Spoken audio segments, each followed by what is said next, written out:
আসসালামু আলাইকুম। আজকে পরোটা বানাইমু। 1 নম্বর আটা ময়দা।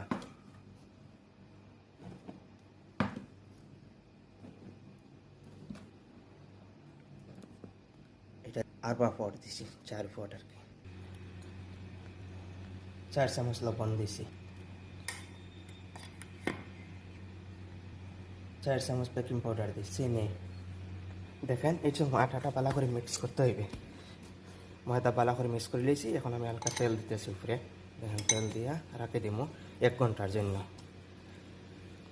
এখন 1 ঘন্টা পরে আমি পরোটা বানাইমু, ঠিক আছে? হ্যাঁ, আমি পরোটা বানাইমু। দেখেন আজিনা নরম হয়ে গেছে। এখন নরম হয়ে গেছে আটাটা, ময়দা এরকম বানাইছি। এখন একটু উল্পে তেল দিম।